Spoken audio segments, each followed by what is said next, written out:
प्यारे बच्चों, मैं अब आपको वैद्युत बल रेखाएं या वैद्युत क्षेत्र रेखाओं के बारे में विस्तृत जानकारी देने जा रहा हूं। सबसे पहले आपको समझाऊंगा वैद्युत बल रेखाएं क्या होती हैं।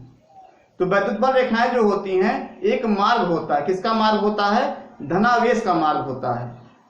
तो वैद्युत बल रेखाएं क्या होती हैं? धनावेश का एक मार्ग होती है। अब इसको और अच्छे तरीके से कैसे समझेंगे? वैद्युत क्षेत्र में किसी स्वतंत्र धनावेश के मार्ग को वैद्युत बल रेखाएं कहते हैं। तो ये वास्तव में क्या होती है? धनावेश का एक मार्ग होता है। और इसको जो है परिभाषा को हम इस तरीके से लिखते हैं, वैद्युत बल रेखाएं, वैद्युत बल रेखाएं या वैद्युत क्षेत्र रेखाएं।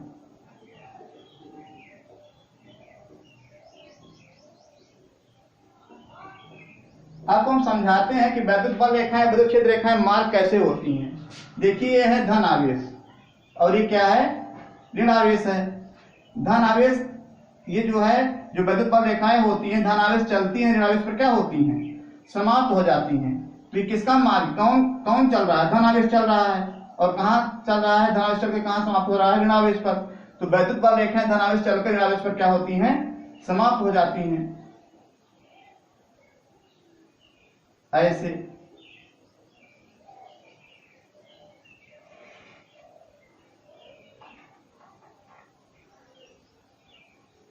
तो हम लिखेंगे कि वैद्युत बल रेखाएं क्या होती हैं? वैद्युत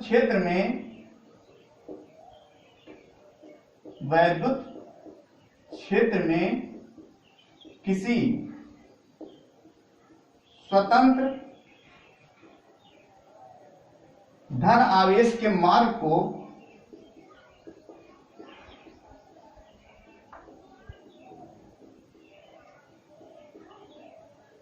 वैद्युत बल रेखाएं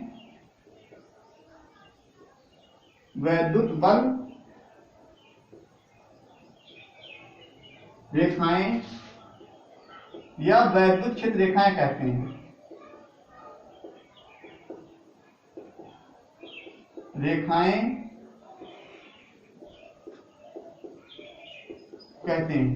आप कहेंगे वैद्युत बल रेखाएं, वैद्युत क्षेत्र रेखाएं नाम दो है। नाम दो नहीं है, इनका नाम एक ही है, दो प्रकार से कह सकते हैं। तो वैद्युत बल रेखाओं का जो परिभाषा हो गया, ये हो गया। और एक परिभाषा और भी है, आपको वो थोड़ा बड़ा है लेकिन वो भी समझ लीजिए कि वैद्युत बल रेखाएं वैद्युत क्षेत्र में खींची गई, वैद्युत बल रेखाएं वैद्युत क्षेत्र में खींची गई काल्पनिक निष्कोण वक्र होती हैं। वैद्युत बल रेखाएं वैद्युत क्षेत्र में खींची गई काल्पनिक निष्कोण वक्र होती हैं, जिस पर पृथक्कृत स्वतंत्र एकांक धनावेश गमन करता है।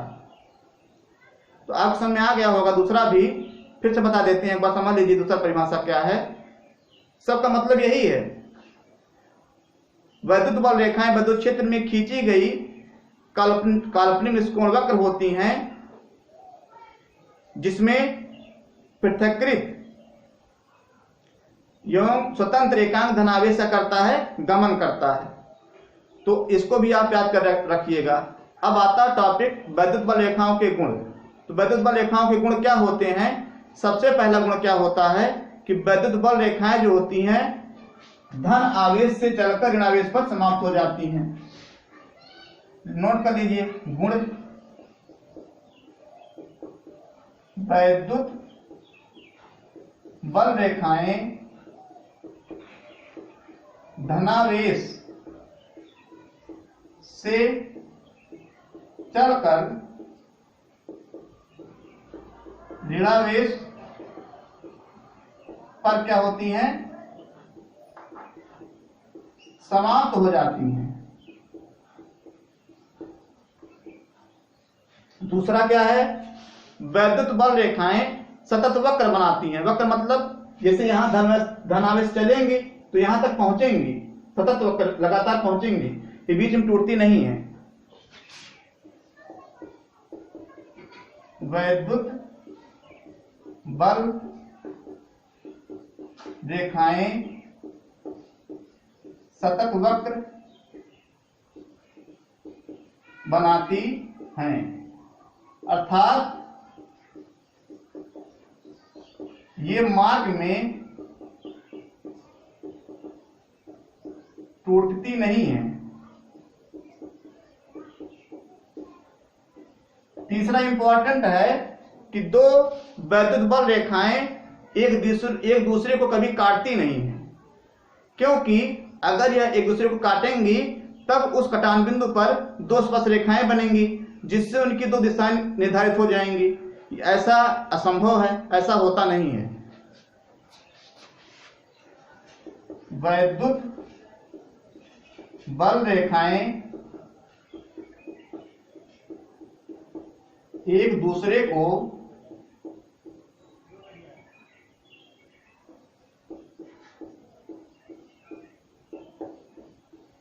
कभी, ऐसे लिखिए, दो वैद्युत बल रेखाएं एक दूसरे को कभी काटती नहीं। दो वैद्युत बल रेखाएं एक दूसरे को कभी काटती नहीं है।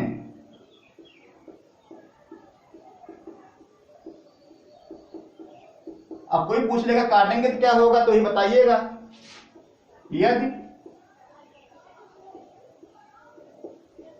काटेंगी तो कटान बिंदु पर या प्रच्छेद बिंदु पर दो स्पर्श रेखाएं खींची जाएंगी, जिससे उनकी दो दिशाएं निर्धारित होंगी, जिससे उनकी दो दिशाएं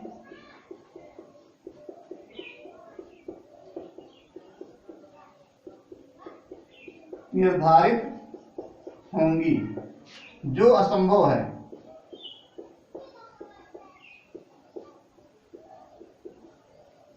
तीसरा क्या है, चौथा क्या है, वैद्युत बल रेखाएं बंद लूप नहीं बनाती हैं। ऐसा नहीं है कि ये वैद्युत बल रेखाएं धन आवेश चलेंगी, ऋण पे पहुंचेंगी, फिर घूम जाएंगे, ऐसे नहीं है।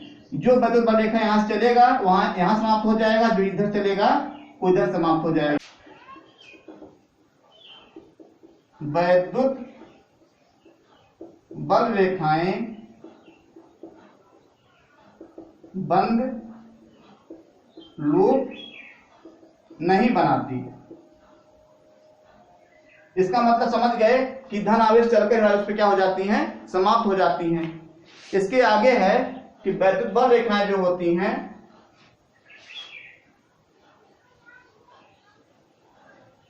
एक कुचालक पदार्थ जो होते हैं, कुचालक पदार्थों को पारगमित कर जाती हैं, मतलब कुचालक पदार्थ को पार कर जाती हैं, लेकिन चालक पदार्थों को पार नहीं कर पाती। ये भी नोट कर लीजिए।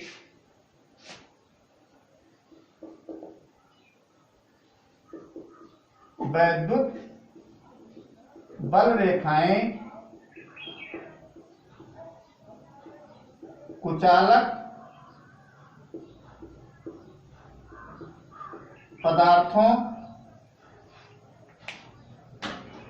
पदार्थों को पारगमित करती हैं, परंतु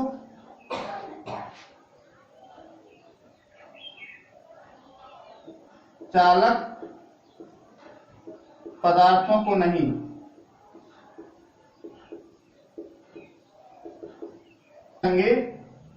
किसी बिंदु आवेश के कारण वैद्युत क्षेत्र की तीव्रता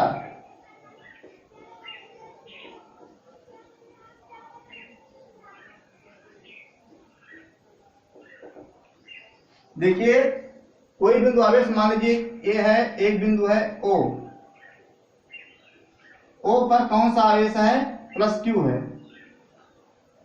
अब इससे जो है आर दूरी पर एक परीक्षण आवेश क्या है, एक बिंदु P है, परीक्षण आवेश यहाँ क्या है, Q0 है।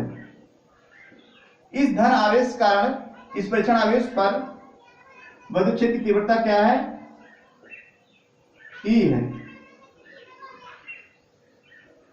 अब विद्युत क्षेत्र की इस तीव्रता को हमको क्या करना है, ज्ञात करना है। तो हम क्या करेंगे, हम लिखेंगे, क्योंकि यहाँ पर देखिए दो आवेश है, एक आवेश प्लस Q, एक Q0 है, दो आवेशों के बीच लगने वाला एक बल ज्ञात करेंगे। वो बल क्या है, ये है, उस बल को बोलते हैं कूलाम बल। और कूलाम के नियम से हमको पता है कि दो आवेशों के बीच लगने वाला बल कितना होता है, यानी कि कूलाम के नियम से, कूलाम के नियम से, कूलाम का नियम क्या कहता है, दो बिंदु आवेशों के बीच लगने वाला आकर्षण या प्रतिकर्षण बल उनकी मात्राओं के गुणनफल के समानुपाती एवं बीच की दूरी के वर्ग के व्युत्क्रमानुपाती होता है। तो यह हो जाएगा बराबर कितना हो जाएगा, Q इंटू 1/4 पाई ε0 इंटू Q इंटू Q0 अपान R स्क्वायर। ये हो गया आपका लगने वाला बल। चूंकि बिंदु P पर वैद्युत क्षेत्र की तीव्रता E बराबर क्या होता है, इसको हम बताएं आपको, होता है F/Q0, ये होता है। तो यहां जो है हम क्या करेंगे, F का मान रख देंगे। F का मान कितना है, 1/, समीकरण 1 से 1/4 पाई ε0 इंटू Q0 अपान R स्क्वायर, और नीचे फिर क्या हो जाएगा, ये इंटू Q0। तो हमने F का वैल्यू रख दिया यहाँ पर, इंटू Q0 है, इससे क्या हो जाएगा, कैंसिल हो जाएगा। कितना हो जाएगा, 1/4 पाई ε0 इंटू Q अपान R स्क्वायर। ये आपका आ गया विद्युत क्षेत्र की तीव्रता कब, किसी बिंदु आवेश के कारण। तो इसको आप जो है नोट कर लेंगे। यह सूत्र जो है आपको प्रश्न सॉल्व करने में बहुत आसानी प्रदान करेगा। अभी हम आपको इसके बाद जो है नए टॉपिक पढ़ाएंगे। अगर ये वीडियो आपको देखने में समझने में अच्छा लगा हो तो आप जो है इस चैनल को सब्सक्राइब करिए, लाइक करिए और अपने दोस्तों को भी शेयर करिए। देखिए दोस्तों, अगर आप ज़्यादा से ज़्यादा इस वीडियो को सब्सक्राइब करेंगे और लोग जो बच्चे पढ़ते हैं उनको सब्सक्राइब कराएंगे तो उन लोगों का भी बहुत अधिक फायदा होगा, जिससे कि उनका भी नॉलेज इंप्रूव हो जाएगा। Thank you watching this video.